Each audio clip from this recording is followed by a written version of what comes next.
Kenapa kita berpartner? Ya simply because kita punya kelebihan masing-masing. Kalau hari ini saya suruh ngedesain, mungkin udah nggak bisa sih. Itulah kenapa ya memang yang ngedesain ya Gati.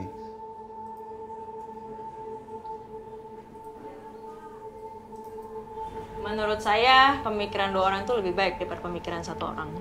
Karena kita pribadi punya dua tangan, dua mata, satu mulut, nggak akan berkembang sampai bagaimana. Dengan ada pemikiran dua orang tuh akan jauh bisa lebih berkembang.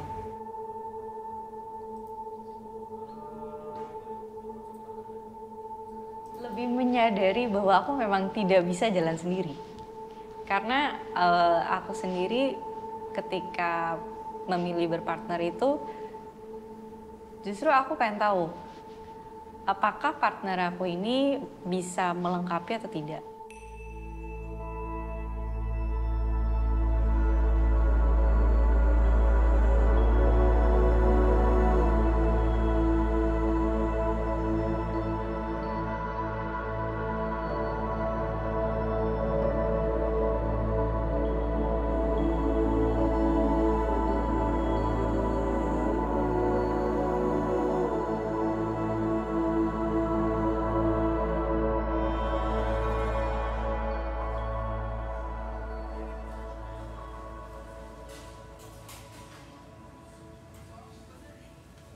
Project masuk itu kan pasti ada satu yang PIC lah, project tersebut, dan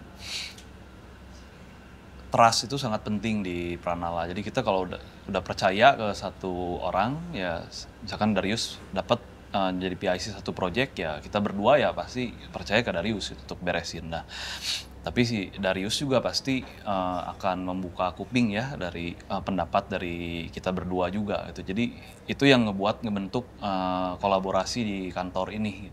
Kita itu bukan partner berarsitektur atau partner mendesain, tapi lebih kepada partner bisnis. Iya, jadi kalau di Arkana itu tugas saya kan menangkap klien lewat digital marketing, lalu saya serahin ke Sam untuk menyambut klien-klien tersebut. Kita baginya sama ya? Jadi nggak ada yang namanya project Indri atau projectnya Jeffrey. Yang ada tuh projectnya Angkasa. Jadi semua project memang kita garap bersama. Jadi sebetulnya kita melihat potensi setiap orang itu di mana. Dan hal itulah yang kita kembangkan justru. Jadi bukan artinya, oh ya, karena kamu yang paling senior misalnya gitu ya, kamu yang menjadi yang harus mengepalai desain ini. Sebetulnya enggak juga. Justru kita juga melihat kalau misalnya ternyata orang lain itu juga punya potensi yang lebih baik untuk mengembangkan project tersebut, why not gitu sebetulnya.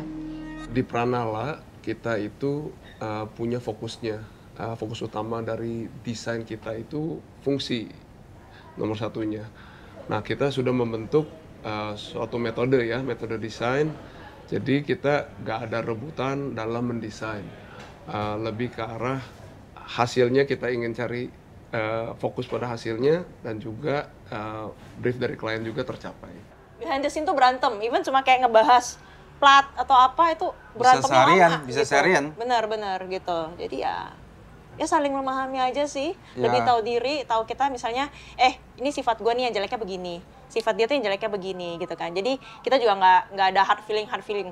Begitu berantem di kantor misalnya, keluar udah bisa ngopi gitu. Jadi benar-benar udah bisa dipisahin antara ini urusan kantor, ini urusan kita gitu loh, di luar secara personal gitu. Kita harus melihat segala sesuatunya itu kan untuk kepentingan juga project. Jadi bukan cuman ego kita sebagai desainer yang dikedepankan, tapi juga memang kita melihat kebutuhan klien ini apa, mereka tujuannya mana. Dari situ justru desain itu malah jadi ada fungsinya. Ketika kalau kita nggak mengakomodir itu, jadinya desainnya sebetulnya tidak jadinya salah sebetulnya, karena tidak dapat dipakai oleh pihak klien itu sendiri. Gitu. Jadi kalau kita di dalam perusahaan sebenarnya lebih banyakkan itu diskusi, kita brainstorm bareng. Jadi hasil yang keluar itu memang betul-betul lebih matang. Jadi ketika klien datang ke Arkana dengan requirement mereka, saya bertugas merapikan requirement tersebut ke dalam satu brief yang cukup detail. Jadi di Arkana sendiri, sebelum kami melanjutkan ke proses desain, brief tersebut sudah harus dikunci, dan berdasarkan brief tersebut, saya akan menyiapkan proposal dan melakukan proses dealing dengan calon klien. Lalu setelah proses dealing selesai, brief tersebut akan saya serah terimakan ke tim desain yang dipimpin oleh Gatik sebagai desain director.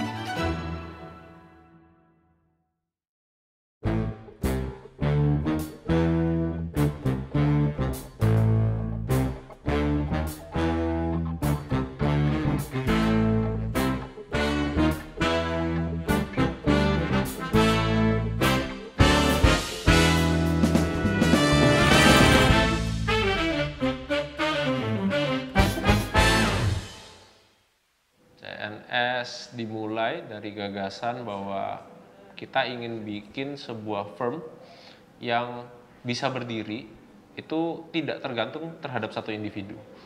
Di CNS sendiri itu kan gambaran partnership-nya itu open partnership firm. Jadi siapapun yang capable, siapapun yang bisa menguntungkan perusahaan itu berhak jadi partner. Harapan saya jadinya ketika walaupun orang key person yang saat ini tidak ada, brand CNS itu sendiri tetap bisa berdiri. Gitu. Kenapa? Makanya format partnership yang kita bikin itu adalah open. Ya, kita percaya sebenarnya nggak bisa jalan sendiri. Karena begini, sudut pandang terhadap proyek beda, spesialis masing-masing berbeda. Nah, di mana sekarang kan persaingan sudah tambah global ya, udah tambah ketat. Jadi kita percaya bahwa dengan mengumpulkan talent ini dan dijadikan satu, itu lebih punya daya saing dan membuat sebuah firm itu jadi jauh lebih sustainable. Dulu mungkin lebih dikenal sebagai The Associates ya, sejak tahun lalu kami mengubah brandnya menjadi Yolo Di Maria Architects. Terus berkembang secara ya natural aja, organik aja, sampai ya tidak terasa sudah 25 tahun gitu ya, Sup. Ya, dengan tentu banyak hal yang kita lalui sama-sama, nggak selalu kita sepakat gitu ya. Banyak juga hal-hal yang justru tidak sepakat itu membuat kita bisa saling mengisi gitu, mengisi kekurangan masing-masing. Nggak selalu mulus tentunya, dan tapi rasanya dengan pemikiran, dengan pandangan yang sama, dengan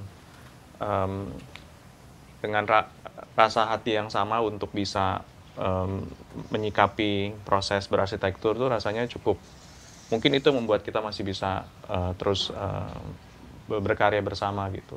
Kita sadar ada missing puzzle yang harus diisi gitu di perusahaan ini. Akhirnya ketemu Darius, dia baru pulang dari Melbourne waktu itu, kita sepakat bertiga sampai sekarang gitu. Ya, sebenarnya sangat menarik ya, mereka yang sudah menjalankan 8 tahun sebelumnya ngajak saya untuk berpartner gitu. Tapi dari obrolan kita dan masih banyak visi ya, mungkin visi dan cita-cita yang lebih, saya tertarik sih untuk join mereka. Kita masing-masing berkarya beda-beda. Gati waktu itu berkarya di Bali dengan Foreign Architect. Lalu Sam berkarya di Bandung dengan Biro di Bandung, tapi banyak proyek juga di Bali.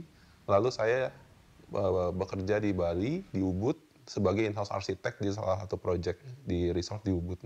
Nah, kenapa harus bertiga? Karena kita merasa kita bertiga ini punya kelebihan dan kekurangan masing-masing. Itulah mengapa kita bersatu membentuk kolaborasi di Arkana ini. Pada saat itu, Jeffrey juga mungkin back for good ya, Jeff ya? Back for good dari Singapura ke Pekanbaru. Dia telepon saya. Jeffrey pertama sekali telepon saya, ngobrol-ngobrol, gue lagi cari partner gitu kan. Di sana pun saya juga bilang, aku juga lagi cari partner. Yuk ngobrol, ketemuan. Bisa nggak kira-kira kita punya satu visi dan misi bareng-bareng nih jalannya. Sesimpel itu aja. Kemudian kita bikin kertas nggak sih waktu itu? Bikin kertas aja, zaman-zaman bego gitu kali ya. Surat perjanjian dan pernyataan. Saya, Jeffrey, Indri gitu kan. sepakat untuk bekerja sama. Di situ awal mulanya. Sampai sekarang, 2024. Dari awal aku pengennya memang ada cowok dan ada ceweknya. Karena aku yakin kalau cowok-cowok itu pasti lebih keras lagi. Lebih tidak bisa diselesaikan lah. Tapi kalau ada cowok ada cewek minimal ada bordernya. Lalu kalau kenapa cowok sama cewek? Cowok kalau udah desainnya keras, cewek itu lebih pemikirannya lebih lain. Jadi ada dua hal yang berbeda gitu loh. Itu yang dari awal kita mau gitu.